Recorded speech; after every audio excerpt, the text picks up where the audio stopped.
Bonsoir à tous, merci de nous suivre sur RTI 1. Conseil des ministres ce mercredi 28 novembre, les grèves récurrentes dans la fonction publique, la filière EVA, la nouvelle politique de salubrité de la ville d'Abidjan et la stratégie nationale de l'état civil sont entre autres sujets abordés au cours de cette réunion gouvernementale. Un an après la signature de la trêve sociale, le gouvernement déplore la résurgence des revendications sociales dans le secteur public. Les secteurs concernés sont entre autres la santé, les ressources animales et l'administration territoriale. Le gouvernement s'est prononcé sur cette question et a arrêté des mesures. Le point avec le porte-parole Sidi Tiemoko Touré. Le gouvernement, dans le souci d'améliorer les conditions de vie des fonctionnaires, a procédé au déblocage des salaires depuis 2014 et a pris la décision de payer à 100% les mesures actées qui étaient partiellement payées depuis 2009.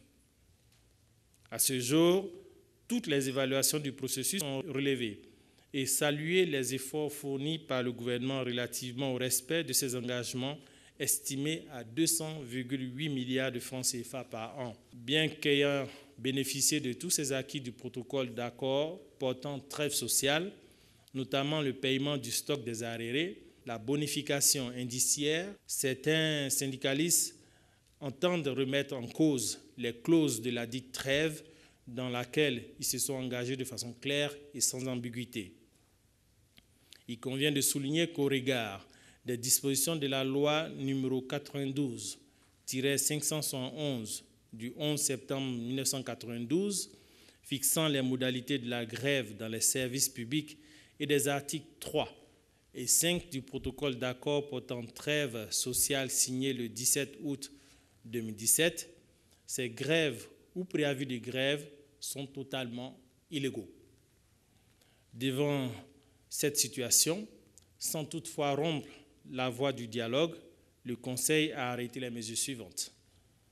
1.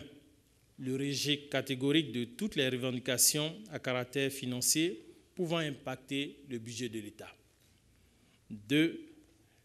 L'application des dispositions légales et réglementaires et suspension du bénéfice des acquis de la trêve sociale pour tous les secteurs dont les syndicats d'agents ne respectent pas leurs engagements et qui abusivement lancent des mots d'ordre de grève et perturbent le bon fonctionnement des services publics. Autoroute Thiébissou-Boaké, 95 km à réaliser en 36 mois. Les travaux ont déjà démarré avec l'implantation de l'entreprise en charge de la réalisation de l'ouvrage. Demain jeudi, le Premier ministre Amadou Gon Coulibaly va procéder officiellement au lancement des travaux. Depuis le 1er novembre dernier, les opérations de dédouanement au corridor de Noé tournent au ralenti. Plus de 152 camions chargés de marchandises sont abandonnés tout le long du bitume à cette frontière douanière. Les opérateurs économiques grognent contre les procédures de dédouanement de leurs marchandises conformément à la réglementation en vigueur. Une mesure suspendue en 2011 après la crise post-électorale que l'administration des douanes a réactivée le 1er novembre après plusieurs rencontres avec les commerçants. Le préjudice de ce bras de fer douanier commerçant est énorme. Au 25 novembre dernier, il s'élevait à environ 1,5 milliard de francs CFA. À quelques jours de l'ouverture de la 24e conférence des Nations Unies sur le climat en Pologne, le Brésil renonce à accueillir la COP25 de 2019. Avant l'élection qui a porté Jair Bolsonaro à la tête du pays en octobre, le pays s'était déjà battu pour devenir hôte de l'événement. Mais avant même son élection, le nouveau président avait déjà remis en question l'accord de Paris sur le climat. Il s'agit maintenant de trouver un nouveau pays d'accueil pour les négociations climat de l'an prochain. Et c'est toujours au tour de la région Amérique latine, Amérique centrale, Caraïbes d'en proposer un.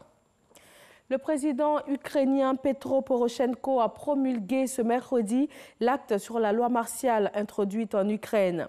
Cela intervient suite aux tensions avec la Russie sans précédent depuis plusieurs années. La loi a été adoptée lundi par le Parlement ukrainien, entérine donc un décret présidentiel en ce sens signé lundi et doit être introduite pour 30 jours dans 10 régions frontalières et côtières du pays. Élection présidentielle à Madagascar. Le second tour va opposer le 19 décembre prochain les deux anciens présidents, Andry Rajoelina arrivant en tête avec 39,2% et Marc Ravalomanana qui obtient 35,3%.